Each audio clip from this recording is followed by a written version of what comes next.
Hey everyone, welcome back to On Purpose, the number one health podcast in the world. Thanks to each and every single one of you who come back every week to listen, learn, and grow. Now, you know that I'm always on the lookout to speak to people that I find interesting, fascinating, and often people that we don't know so much about them as a human, as an individual. We see them on the big screen, we watch them at home, we see them on our phones, but we don't know too much about them. And today's guest is someone who I've been binge watching religiously on Netflix on her show Never Have I Ever. I'm talking about none other than Maitreyi Ramakrishnan, who's an actress known for her leading role as Devi Vishwakumar in the Netflix teen comedy series Never Have I Ever. In 2019, she was chosen by Mindy Kaling out of 15,000 candidates that applied for an open casting call for the show.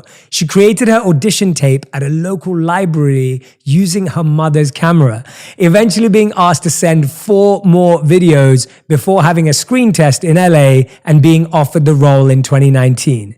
Today, she's been named as one of the 18 groundbreakers, a list of girls who are breaking down barriers and changing the world in 2021. And she was named a breakout actor in Time 100's most influential people. She was back for a second season in Never Have I Ever, and it was also announced that she will star in the Netflix romantic comedy, The Netherfield Girls. Welcome to the show, Maitreyi Ramakrishnan. Maitreyi, thank you so much for doing this. Thank you for having me. It's such an honor. I've really been looking forward to this because I remember when season 1 came out and me and my wife literally watched the whole season in one night. And we were both just like, oh my gosh, this show is so addictive. And, you know, for us, it was interesting watching it because my wife and I, both from South Asian backgrounds, were born and raised in London. And so to see the somewhat South Asian experience portrayed through the show in the United States was a learning curve for us. It was, you know, it was unique for us. It wasn't the same at all. I wanted to ask you, show aside, tell us about what it was like growing up as a South Asian young woman in the United States. In Canada for you. Canada.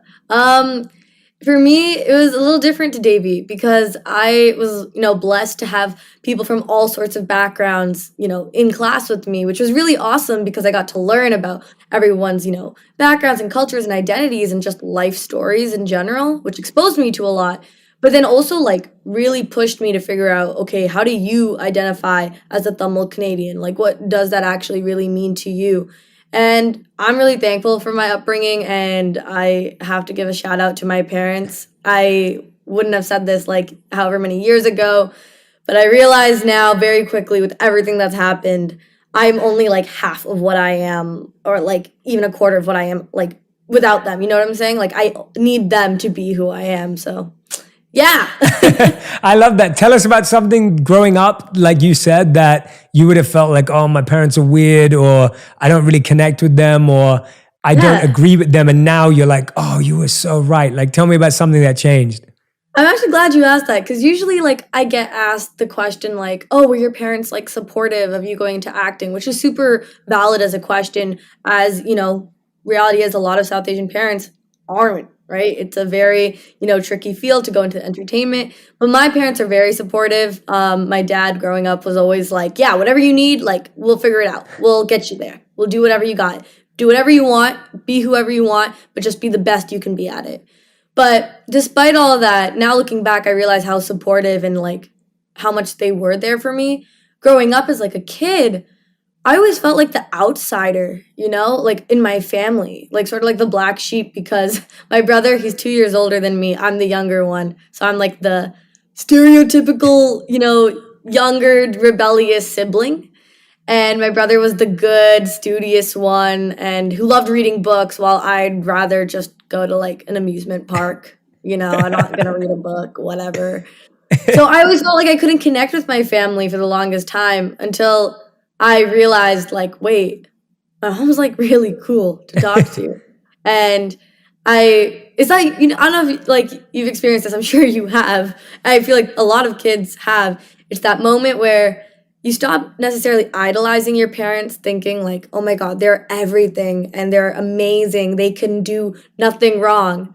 And then maybe you see them cry once and you're like, what? That's a little gross. Or they do something and you're like, oh, I actually disagree with you on that.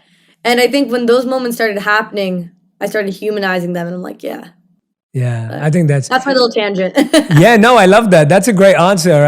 I really appreciate you opening up and letting us in because, I love the character you play on the show, but on this show on Purpose, my whole focus is on you as a human and an individual. So I'm excited to get to know, Maitreyi. Like that's the person that I'm really interested in and fascinated by and in your journey. So thank you for being so open already and sharing stories. And now that we all know that your brother's this super intelligent book. Oh my God, he's such a nerd. He's also like he's the book smart one, but I'm the street smart one, and he knows it. Got it. Well, it's funny because I have a younger sister. What's your age difference? 2 years, you said? 2 years. So my younger sister is 4 years younger than me. Okay. And it's the other way around. I'm the rebel. I'm the kid who got into trouble. I experimented and she's like just the sweetest soul. So we traded places. But no, I love what you're saying. And I think it's so important to recognize that. Like you said, it's always easy to look back and point fingers at our parents and be like,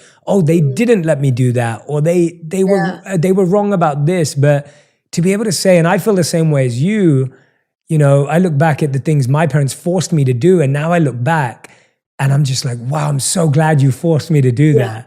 And I think it's a good reflection.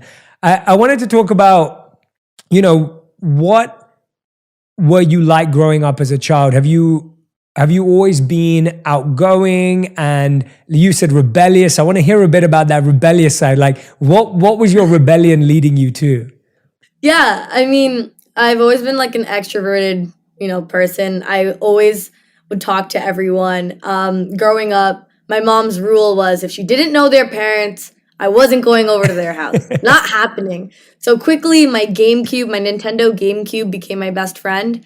And so I'm like pretty good at all those video games. But that's why I also picked up a bunch of different like hobbies, like drawing and painting and singing and playing piano and, just doing these things by myself. And which I'm, one of those things I'm very thankful for because I have all those skills now.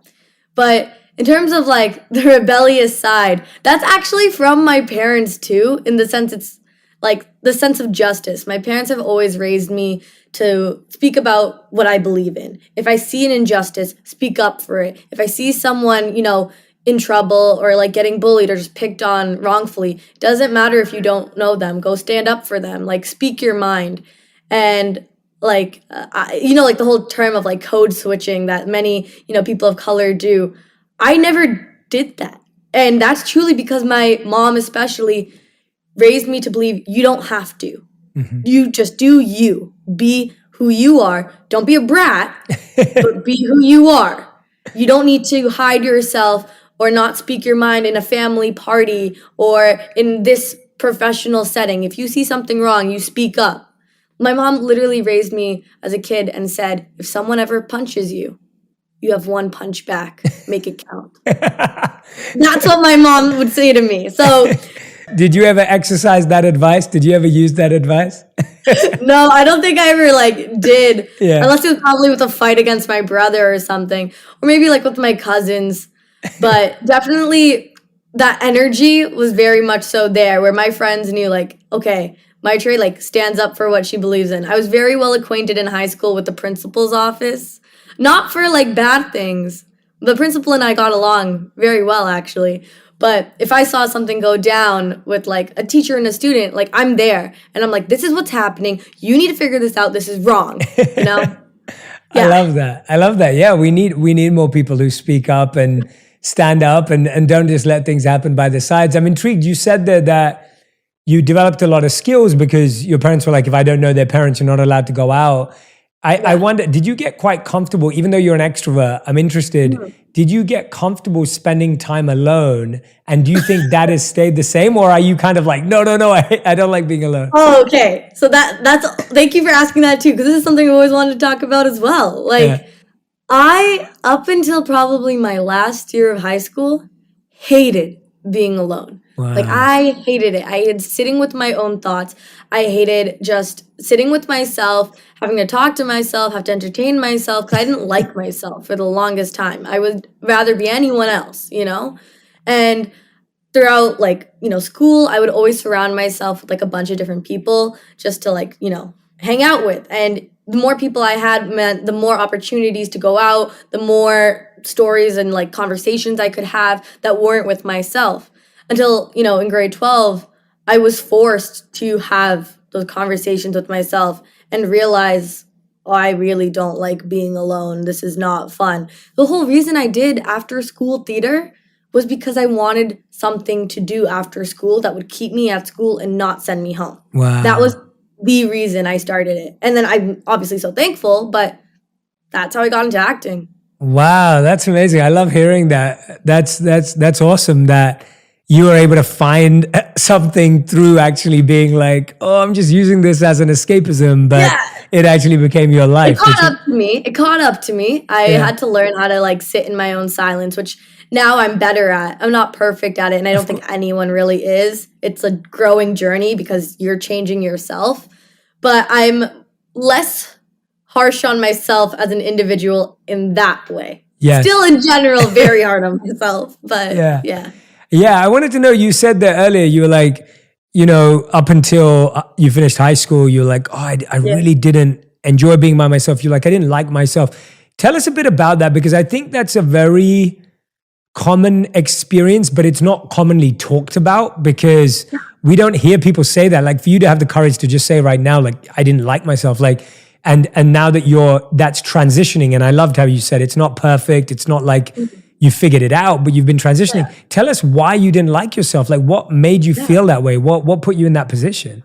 I feel like being able to talk about it, first of all, actually comes from the show. Mm-hmm. Like one of the things that when people like talk about Davy, just really quickly, like when they say, oh, she's so confident, yet she's a nerd. She is very confident still, like 100% she's loud, she's outspoken, but confident about herself? No.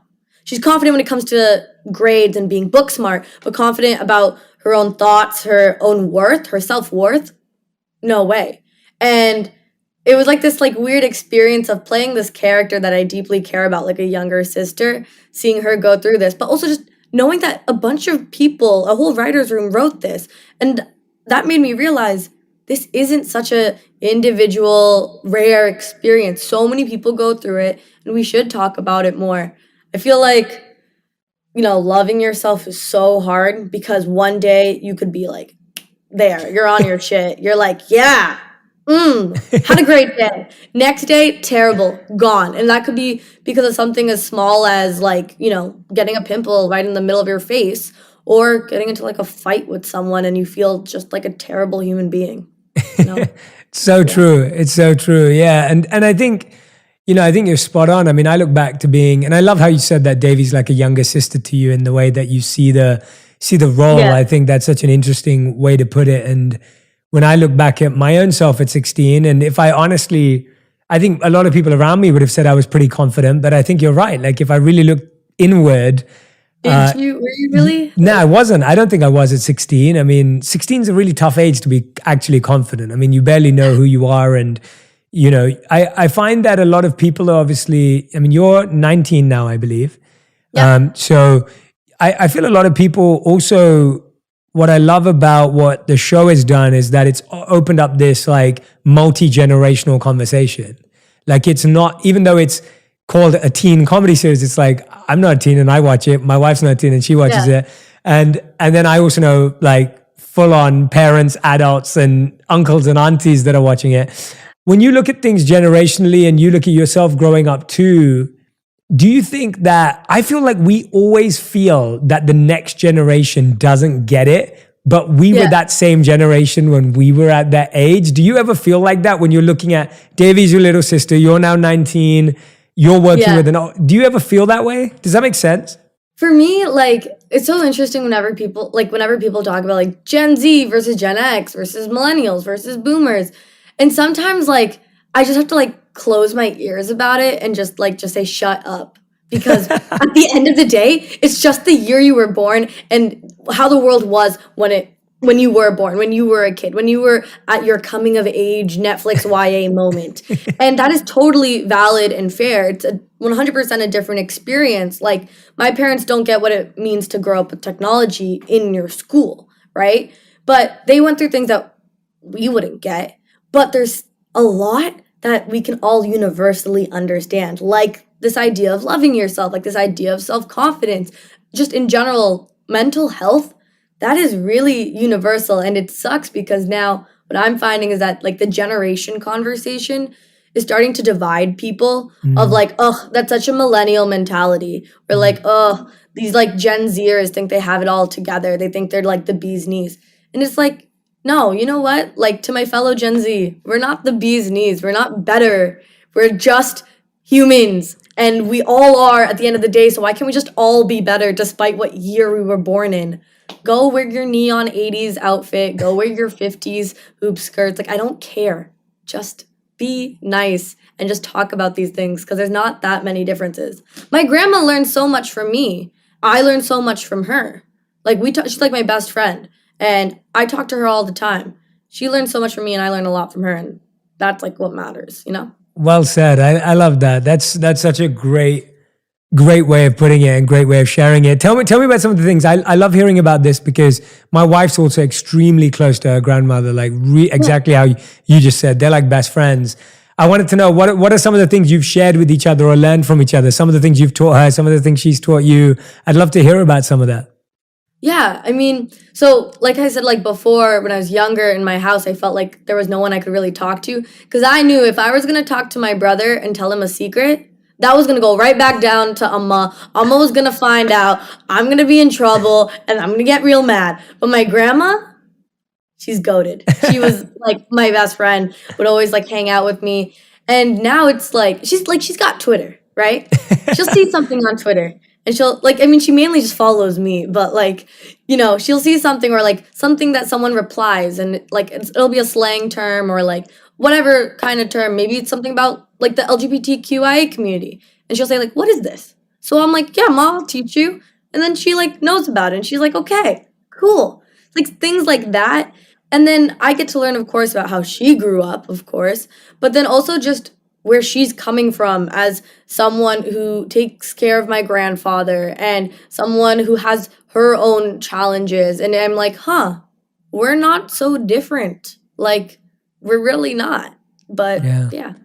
I love that. It's great. Those conversations take time and patience because I'm sure that when she's asking you a question, you're having to then see it from her perspective and, think about it. It's not just like, because like you said, she's come from a different time. She's had different experiences. It's amazing that you've developed that. Where do you think you developed that ability to be patient, to be empathetic? The way you're talking, like when I'm hearing you, there's so much maturity in the way you're sharing how you are navigating this, which is beautiful to see. I'm not surprised at all. It's awesome. But I wonder, where do you think that came from? Was there an experience that happened in your life, or was it through your parents who you're giving so much love and credit to? Yeah. Where did that come from? Or where has that developed from is the question. I mean, I'm still a 19-year-old, like, loser. Like 19-year-old video game. You're not a loser, but you're a 19-year-old video game player. Yes. Yeah, so that's pretty cool. That's my biggest flex. But, like, I'm still just 19 and, like, whatever. But I think the idea of, like, maybe listening to people, I'm not going to lie and say, like, oh, yeah, I listen to everyone and give them, like, everyone my full heart. There's times where it's like, hey, yeah, steering clear from you, Yeah. But when it comes to, like, sitting down with the people I care about to hear them out, answer all their questions, hear where they're coming from, their perspective, I guess it's just me thinking like, hey, when the tables turn, please hear me out. Because there's been times like I've gone through moments in like school when I was growing up where I wasn't heard out, and it's like, damn, that really sucks. And now with the industry, like being thrown into this industry, having no friends, family who are in this industry at all, whether they're an actor, writer, director, producer, like no one has done this in my family or in my circle. And it's such a unique experience that, like, I have, when I talk to them about it, when I have, like, my own issues about it and I'm, ranting about something, I want them to listen to me You know, I want them to like try their best to put themselves in my shoes, try their best to empathize and understand, because that's all they can do. They're never going to know what it's like exactly, but they can empathize. And like a little bit of a tangent here, but when it comes to acting, I always get asked like, what's your method? Have a method. I genuinely don't have a method. Like, I've never done an acting class in my life, but my process is that here's a character. You're going to play this character. In order to play this character, you have to believe in every single one of their decisions. You're basically their lawyer, and you're going to have to defend them. So when Davey's doing crazy, crazy things, and she's making terrible choices at times, I have to empathize and understand, okay, kid, why are we making this choice? Like, we're going to do it, but why? Where are you coming from? So it's empathy on another level of like, okay, because now I'm going to have to live this. Now I'm going to have to make it believable. Because it's one thing to pick Paxton over Eleanor and Fabiola, but there's another thing to pick Paxton believably and make the audience still actually believe that Davy feels she's making a right choice, and have the audience understand that, yeah, this kid genuinely thinks this is the right choice. It's a bad choice, but we're going to all empathize with her together, you know? I think what you're saying there about knowing why the character would do something and applying that in real life. Like if you've just said something beautiful there, instead of looking at what people do around us, if we listen to understand why they're doing it, then that's going to help us a lot more, because what people do doesn't always equate with why we think they're doing it. And even as an actor, as you're saying right now, like understanding why your character wants to do something is what makes it believable. And it's spot on. Like, you know, that's exactly what makes a difference. I want to ask you a bit more about that. When you talked about acting there, obviously it started as this escape, and so you didn't have to go home, and so that you could be there at after school. Did you have and you said no one in your family's ever done this before. Did you have a plan B from acting, or was acting, you were like, I'm all in, I'm going to make this happen, this is going to be my thing? So when I was 10, I decided I wanted to be like a Disney animator for Pixar. That was the dream. That was the dream for the longest time, up until my last year in high school. And then I realized drawing on other people's time made me miserable. Like, I could not do it. And I was like, oh my God, like, what am I going to do now? I felt like such a disappointment with myself, because I ran around school saying like, yeah, I'm going to be a Pixar animator. Like, everyone knew, oh, Maitreyi's dream job is to be an animator. And then I like didn't do it because I was like, I can't. I'm going to be miserable. Yeah. I still like went through with my portfolio because I'm stubborn, but I was not happy. And then suddenly I was like, oh my God, what am I doing with my life? I basically just let down 10-year-old me that went to Disney World and got all the inspiration that a 10-year-old could ask for. Yeah. But while I was applying to universities, my mom, she was the one that said, hey, like, Maitreyi, like, why don't you toss in like a application for theater? Just put her in there. Put her in the mix. And I was like, all right, like, fine. It's extra work, but maybe I'll regret it if I don't. Could be fun, whatever. My mom recognized my passion for theater before I did. In high school, it was truly just a fun thing. And it was a fun thing that I also went into for like writing my own plays and directing my own plays and being in a musical, multiple musicals, multiple plays. But I was like, yeah, it's just fun times. Like, I'm not going to be a big actor.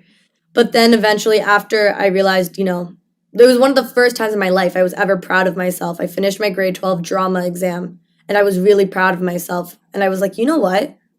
I do have skill. Like, I am not a failure, and that's great. So I accepted theater, and that was the plan, but the plan wasn't to become a big actor, go work at Netflix. The plan was, we'll see what happens. Maybe community theater is cool, which is awesome, or just in Toronto, like the local theater scene there, that would be great. That would be the ideal. That's beautiful. I love hearing how real that is. That's awesome to hear, and also to recognize just how beautiful that would have been if that's what was meant for you, and you were prepared for that. I think so many times we hear now, it's almost like, well, if I can't do that, then I don't want to do it, right? It's like, well, if I can't do that epitome peak moment, then I don't want to do it at all because it's not good enough. And it's almost like, I love hearing from you. You're at the opposite where it's like, hey, if this is all it is, then that's fine. Yeah, that's fine. Yeah. My logic was, if I do just theater in Toronto, that is fine because I would have fun and I would meet cool people. And then I would also have, like, the priority in my life might be different where I'm just meeting new people, and that's where I get joy in my life. It might not be from my career. It might be from friends or, family, whatever it may be, right? So yeah. How did you pluck up the courage to send that first audition tape in? Because I feel the reason why I'm honing in on that moment is I think doing something like that for the first time with your mom's camera without any like prep or plan. It's not like you had your acting coach in the room and, like I think that all of us struggle with firsts and all of us struggle with starting. Like I'm sure you speak to tons of people who say to you like, oh, Maitreyi, I'm not sure. I'm not good enough. I'm not this enough. I'm not smart enough. I'm not beautiful enough. How did you pluck up the courage? Tell me that process. Like take us into your mind on that day. So let me start off by saying I was depressed. I was very depressed in my last year of high school, which took a long while for me to come to terms with. Like I didn't think I was. I was, definitely.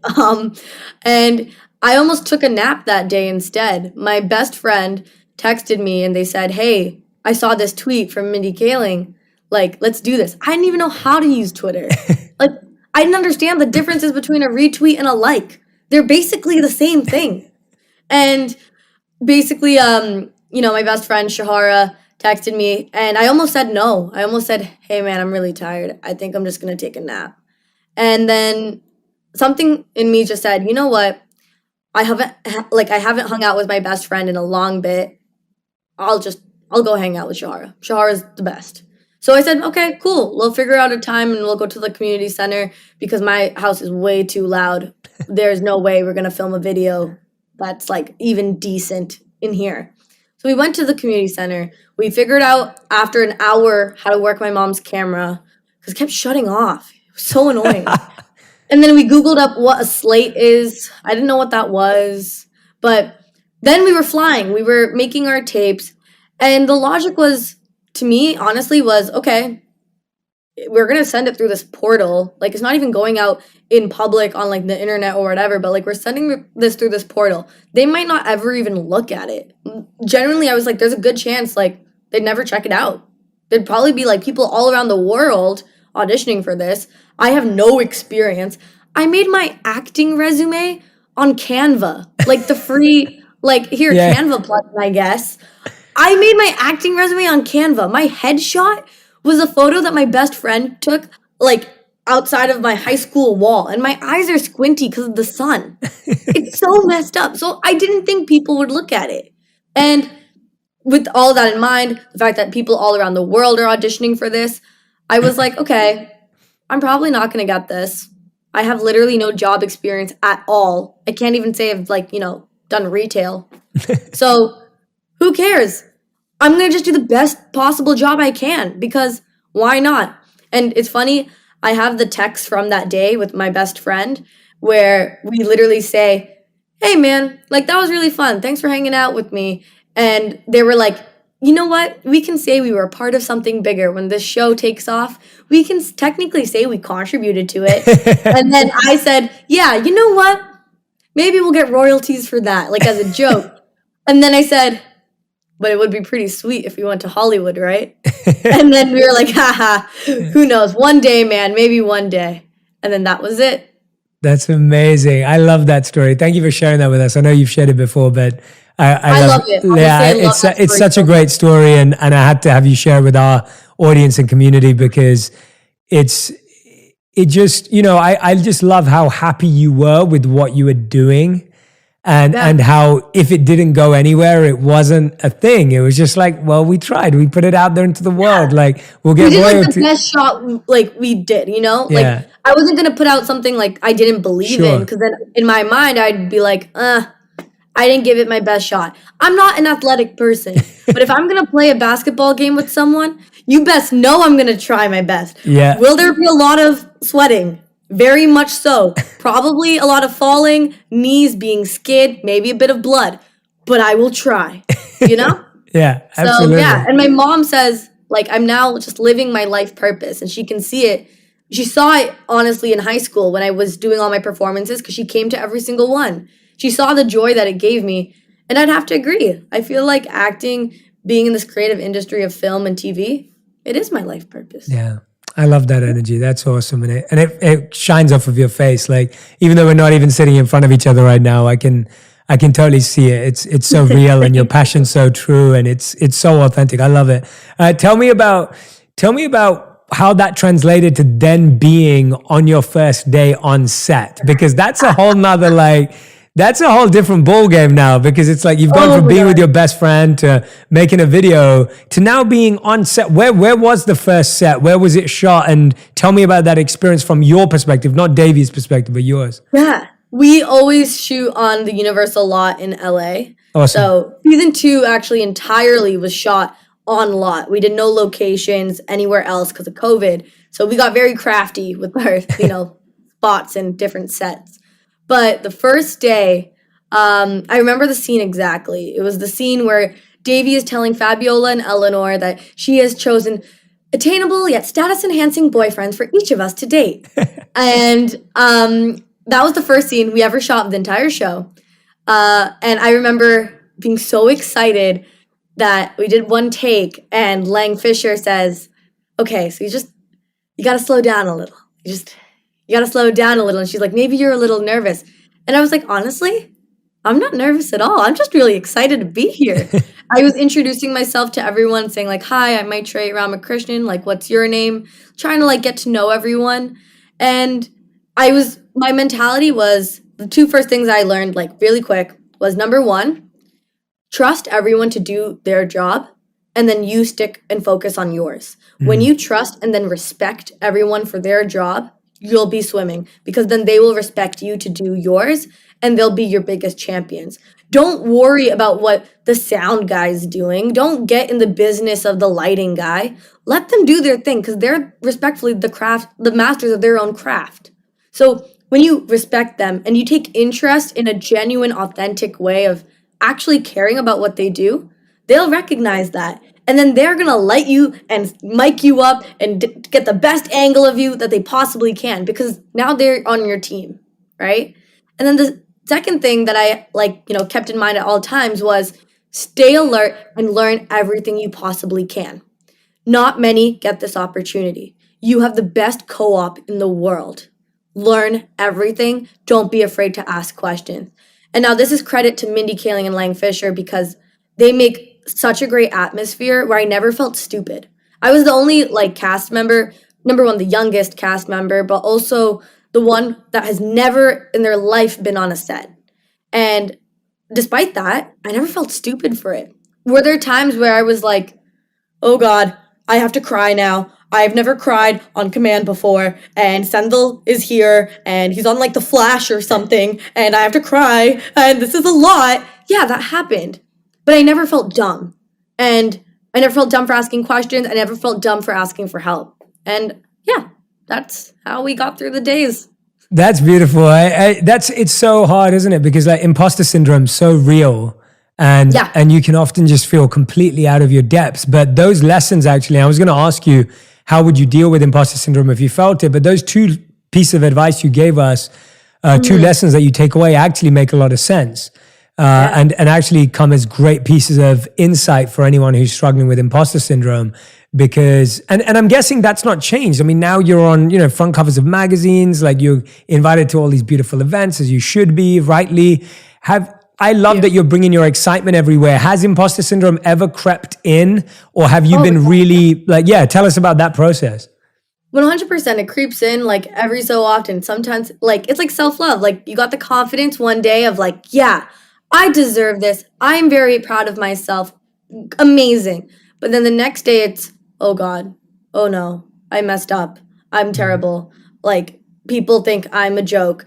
And that could be sparked because you see one comment, and I used to do this, I'm going to be honest. I would scroll through comments until I found a negative one. Scroll through thousands of positive until I found a negative one. And that would be when I would turn off my phone, which is so unhealthy. Yeah. But maybe imposter syndrome is sparked because you heard someone say, "Oh, I wish she like would enunciate more. Like she speaks weird. And I'm like, you know what? Maybe you're right. Maybe I should get a dialect coach for my own voice and my own, sound. Maybe I should do that. But you realize that a lot of people go through it. A lot of people go through imposter syndrome. And then you're like, huh. I mean, we can't all be imposters, right? Like, that doesn't make sense. Some of us have to be genuine. And some of the most genuine people I know go through that. Yeah. But I remind myself that I have worked hard. And what used to piss me off in season 1 was when people would say, oh my God, you're so lucky that you got picked. You're so lucky.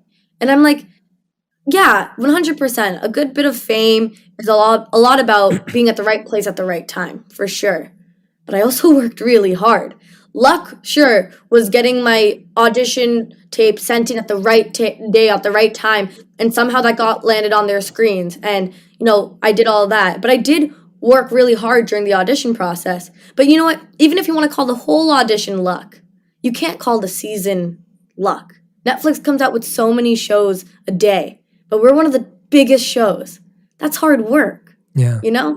And when I remind myself of that, I'm like, you know what? I'm not that big of an imposter. I think I can relax today. Yeah, I don't think so at all. I think so. First of all, when I first watched the season, I would never have been able to tell whether you'd acted before or not. I would never have been able to tell. Like no, I couldn't have watched them and been like, oh, she doesn't look like a real. Like you would never have said that. You're great from episode 1. Like you always appear completely comfortable, and I believe you. As in, I have to really talk. I had to prepare today by going, I am not interviewing Davy. I'm interviewing Maitreyi. Like I had to literally be like, do not think of her as Davy. Like I've got to, as an interviewer, I have to stop thinking you're this character 100%. because I believe you're this character. Like I don't have any doubt that you are Davy when you're playing Davy. And I think that is that to me is credit to your skills. And I always say to people, like the people that have success, they should see it as fortune and joy, but everyone else should see it as hard work. Because when you see someone else's success as luck, you then think you're unlucky. And then it stops you from working hard. When you see someone's success as hard work, you go, okay, I know what I need to do now. And it sets you up. Does that make sense? Yeah, 100%. Like get inspired by it. Don't let it defeat your own goals, your own worth, your own journey in life, right? I feel like whenever people ask me, like, how do I get into acting? Like, how do I do this? In my head, my response is always, be on the lookout for the next tweet, I guess. Yeah. Like, that's how I did it. Yeah. But reality is, everything happens in different ways for people, especially in the creative industries, like music, acting, whatever. It is so unique for everyone. So you can't get yourself discouraged when you see someone else succeed at this age, You can't compare yourself. You should appreciate and respect them for their hard work that they did, and then even be inspired by it, you know? But don't let it take down your own self-worth. But I was going to say, I hope talking to me, I don't seem like Davy. No, not at all. Not at all. It was really funny when season 1 came out. It was very funny because some people would look at my success, like you said, as luck. And then they would take it as themselves as they're unlucky. And then that could turn to the other way and then become jealousy. And that was rough. But then people just, would either come out of the woodwork to be like, oh my God, Maitreyi, I'm so proud of you. I'm like, we have not talked in ages. What? But then some people would just start being passive aggressive. Like, oh, you're too big time for us. Or just say some jokes that would just be like, hey, dude, I'm not like a changed person. I'm still me. Literally, the show even came out in quarantine. I've been stuck in the same house that you guys come over for like my birthday parties, man. Yeah. Like what? But yeah, the best way I know of finding out like who actually know me is when they say like, oh my God, I watched season 1 and I was asking myself, were you even acting? You're so much like the character. And I'm like, okay, thank you. So there's that. Yeah. That's not what I was saying. I was saying that because we've never met before, my only perspective of you is this character which you play so believably. And I wanted to make sure today that I'm talking to you and asking questions about you and not about Davy. And so for me, it was more about the saying how believably you play this character, hence your skills, as opposed to thinking you're lucky. Because if you were lucky, I wouldn't believe that you were Davy in the show. I would just be like, oh, this is weird. Like, who's the, like that would be whereas I don't feel that way. So, and getting to know you today, yeah, I mean, saying you're like Davy is like really stereotyping, and just, I mean, there's no like, everyone has so much more depth and layers, and even today I've discovered so much more about you that I would never have known, and that's what I'm hoping my community will too. But tell us about, I love everything you've been sharing. I love the messages that you're sharing with people, especially because it's so hard. And in our South Asian community, it's harder because we've been less exposed to this happening to people around us, and these opportunities being given. So people find it harder to react. You had in your Instagram bio, respect existence or expect resistance. I wanted to understand what inspired that statement and what you connected to deeply in your life. Yeah. I think I saw that like statement somewhere on the internet back when I was in high school somewhere, and I thought, oh my God, wordplay. That is so smart. That was my first thing. But then I was like, yeah, you know what? That's really awesome. And for my grade 12 art exam, we had to make a mural. And like if you scroll back far enough on my Instagram feed now, there's a picture of it. It's this gigantic mural I painted by myself of this brown girl, and she's got these like rainbow hearts all around her, gold background, and at the top it says respect existence or expect resistance. And the whole idea was like, here's this brown girl, the rainbow hearts, symbolizing like the LGBTQI community, and just the idea of respect people, and it's this woman, and I just like it as my Instagram bio because it makes so much sense to me, respect people's existence. And if you don't, get ready for people to be upset and get ready for that backlash, because you need to respect other people for who they are. You need to respect the fact that when I say there isn't enough South Asian representation in film, get ready and respect it, because if you're going to resist it, you're going to be behind the curve. And suddenly, if you're a writer that isn't willing to add true diversity, not token diversity, to your scripts, no one's going to want to work with you, because the world's changing. And honestly, it's getting with the ride of, get in the car of respecting people for who they are, treating people with respect, like the golden rule, or just get out. Yeah. I don't have time for people with that attitude. Yeah, well said. I love the distinction between true and token diversity. I think that's that's so huge, because we hear statements that are token diversity statements all the time.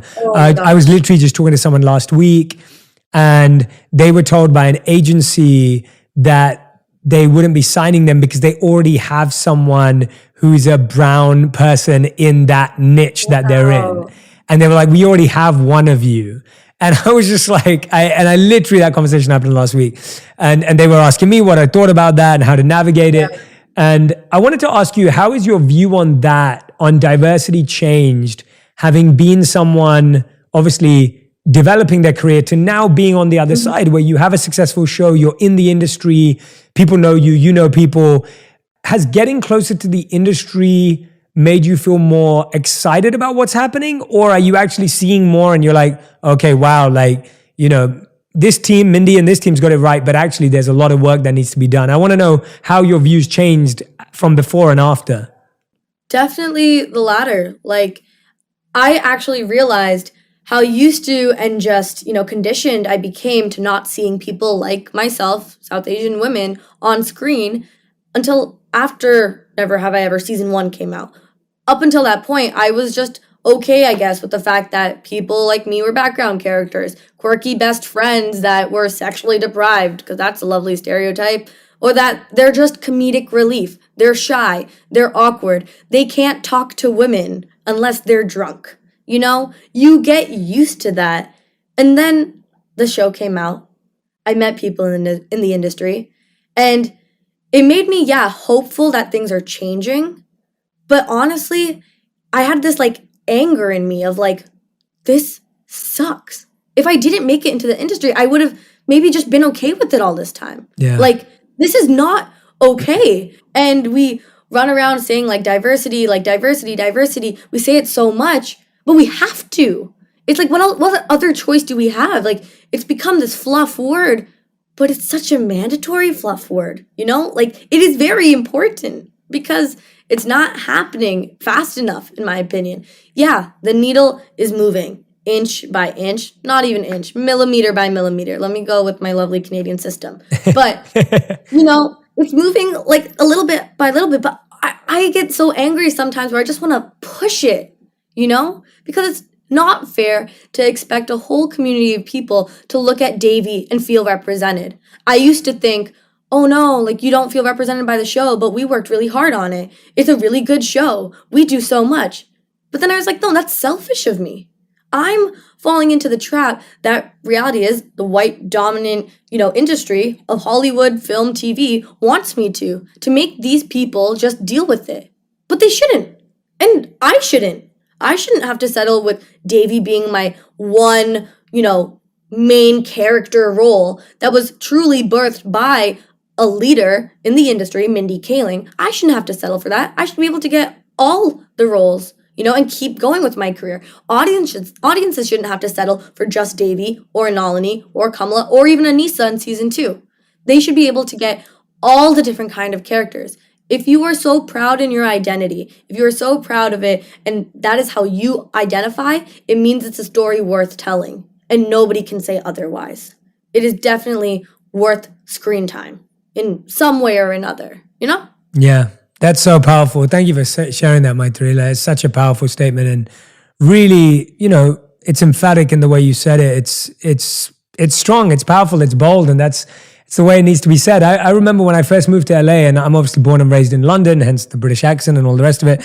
But when I moved to LA, I remember going to get my hair cut, and I remember my hairdresser saying to me, they were just like, where are you from? And that's normal. I always get asked that because of how I look in my accent. And they were like, they didn't know that Indian people sounded any different or looked any different to Apu in The Simpsons. Like that was their their take on, what Indian people are. And so they were just like, are you Indian? Are you sure? And I was like, yeah, I'm Indian. My parents are both Indian.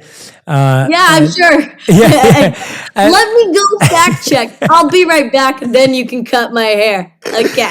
And it was so funny because I was just like, I couldn't believe, I was like, and I sat back to think about it. I moved to LA 3 years ago, and I sat back to think about it, and I was like, yeah, wow. Like for a certain generation, I grew up on The Simpsons too. And I was like, yeah, anyone who watched The Simpsons, like that was the only character that they saw being Indian, right? And so reality is film and TV influence what we see in the world. Yeah. It is a reflection of what our world is like, right? So yeah, it makes sense that they're coming in thinking like that's the reality. If they ever just checked out any article or just maybe common sense or just understood colonialism, maybe. But if they only ever watched cartoons, then that would be what they think. Yeah, exactly. But what's beautiful is that you've not only, you're not only doing things on screen. I love how you're speaking about these things off screen and interviews and using your platform for a higher purpose. I know that you also did the amazing table read recently for the fundraiser for India, supporting. You had your amazing fundraiser. That was so awesome. Well, it was, now I wish I asked you to be a part of it. I could have interviewed you then, but it's, I just thought it was so amazing to just see just so many people using their platform, especially, what you and the whole team did, I think was amazing because, I think for so many people, you are representing, and I love what you're saying. Like what you just said was so humble and so beautiful about how you don't want to get caught up in the way people want you to think that it's enough and there should be. I love that. But at the same time, you are also through the show doing an amazing service and effort as well. Like, it's important for me to say that. And I love the way you're saying it, but I want to acknowledge that. But then for you and the team to do that for India, I thought that was such a beautiful offering. And I wanted to get an understanding from you. Like you seem to constantly want to use your platform and your ever growing platform for higher purpose, for, fighting for the right for education, for standing up. Like you said, your mom told you to always stand up. I wanted you to tell me about something that What was one of the first things you tried to stand up for back in the day, or someone that you tried to stand up for and it maybe didn't go how you wanted, or maybe you learned something interesting from it? I mean, like, yeah, with all the activism, that does stem from how my parents raised me. Like, that has always been who I am. Before the show came out, I actually had a picture of like a walkout that I did for public cuts to public education on my Instagram. Like, there were some photos, and I had some people ask me, "Are you going to take that down?" And I'm like, "No, no way. That's still my stance. Don't cut public education. Education is the cornerstone to any thriving society." But yeah, I mean, I'm still just a 19-year-old kid that's learning every day and is very much so capable of mistakes. Whenever I talk about this, I realize it contributes to the pedestal that I feel like I Yes. have to start putting myself on, and then the farther the fall becomes. But I Yeah. have to always remind myself, you're just 19. You can make mistakes. And when you're older, you can still make mistakes. We all can still make mistakes. But back to your original question. Okay, so one of my close friends, I don't actually remember this, but they vividly do. And they love to bring it up every single time we meet new people. And apparently, so my friend, fellow Tamil girl, she would always dress up in her traditional clothing, have a butta, like she was, braided up. That's how she came to school every day in elementary school. And her mom was like always taking her home for lunch, and she's the best. Shout out to Varsha. But some people would make fun of her for that. I saw her and was like, oh, okay, cool. Like, I would wear my brother's hand-me-downs. That was like how my family rolled. We weren't gonna buy new clothes for me. You just get a baggy, monster car shirt. That's cool. I don't care. But I'd see her and I'd be like, okay, cool. You basically like look like one of my cousins. So that's nifty. But then these girls were picking on her. I saw one day they were picking on her and they were like bullying her and like just making fun of her and like getting really up in her space. And I saw that she was getting anxious, apparently. I keep saying apparently because I don't remember this. But apparently I went up to them. And it's important to mention, shout out to my cousins. They all taught me lovely, colorful language at like the age of 7. So I went up to them, cursed them out, and said, just, leave her alone. And yeah, then they got like, they were like, all right, fine, whatever. Like, Maitreyi's like, whatever, getting all mad. And then they walked off. And then I just apparently said, you good? She was like, yeah. And then I'm like, okay. And then I walked away. I wasn't like friends with her at the time. We became friends in like high school. But I was like, okay, cool. Thanks. And then I just left. She vividly remembers this. So there you go. There's my time. I love stood that. up. I love that. I love that. Maitreyi, it's been so much fun talking to you. I know you've got an extremely busy schedule and so many interviews you're doing. So we're so grateful you spent time with the On Purpose community. But I want to end with our Fast Five. So we end every interview with the Fast Five round that has to be answered in 1 word to 1 sentence maximum. So no longer Did answer. you not notice how much I talk? I loved it. I love that you talk. It was great. I love that you talk. All right. So Maitreyi Ramakrishnan, these are your Fast Five. The first question is, what is the best advice you've ever received? Stick to your morals. Got Don't it. take no for an answer. Yeah, that's 2 sentences. Crap. That's right. What is the worst advice you've ever received? I don't know. Bad advice. I feel like I would probably want to get rid of that out of my brain as quickly as possible. You know what? Bad advice. Don't make a fuss about it. Like, that's not even like advice. Like, it's not like I even took it. But yeah, don't make a fuss about it. Great. Yeah, that's a good answer. All right. Question number 3. What's the first thing you do in the morning and the last thing you do at night? Ugh, really unhealthy. Go on my phone. Bad. What do you do on your phone? It's either watching cartoons or TikTok, social media, but mainly cartoons. Amazing. I love it. All right. Question number 4. What's the biggest lesson you've learned in the last 12 months? It's okay to make mistakes. You're a work in progress. And that's Right. because my mom always calls me that. She always says, whenever anyone praises me to my mom and says, your daughter is so lovely, oh my gosh, I love her, my mom just says, she's a work in progress. She is unfazed. It could be a compliment from Mindy herself, and my mom just says, work in progress. Next time I see your mom, I'm going to try the opposite. I'm going to say, well, first time I see your mom, I maybe not the first time I see your mom. I think I'll be good the first time I see your mom. I think if I ever get to be a mother again, if I get the wonderful fortune, I'll say, I think Maitreyi is a work in progress. I want to see how she reacts. Yeah, just spin it on her. Yeah, no, I love that. That's beautiful. And I one of the things I really appreciated in this conversation is how much you kept repeating, hey, I can make mistakes. I'm 19, I'll make mistakes. Hey, even if you're older, you can make mistakes. And I love that because I completely agree with you. Like, we're all doing things that we were never trained to do. We were never sure we were going to do, and we don't know how Humans weren't meant to be watched by millions. Totally. Like, we can all unequivocally agree on the fact that in the evolution, timeline, humans were never conditioned or trained or, evolved to see and be viewed by millions of people. It's just the facts. So. Yeah, I love that. All right, fifth and final question. It is, if you could create one law that everyone in the world had to follow, what would it be? If you buy ice cream, you should buy one for your friend. I love that. I don't know. My actual thing is, don't be a dick. I love it. Leave that in. Everyone, Maitreyi Ramakrishnan, make sure you go and watch.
Never have I ever.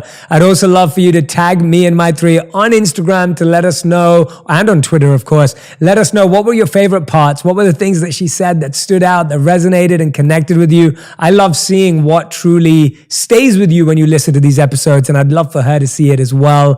Maitreyi, you've been amazing. I really do look forward to meeting you. You have an open...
an invite to my wife and I's home whenever you're in LA. So please come over and hang out. And we're older than you, so you can treat us as your older, whatever you want to call us. But we truly mean that, and look forward to meeting you. And thank you for taking the time. Thank you so much. This was actually really fun. Yeah, I'm so glad I got to talk about all these things that I haven't been able to before. So that means a lot to me. I laughed a lot today, so I'm glad. I had a lot of fun too. I was laughing the whole time, and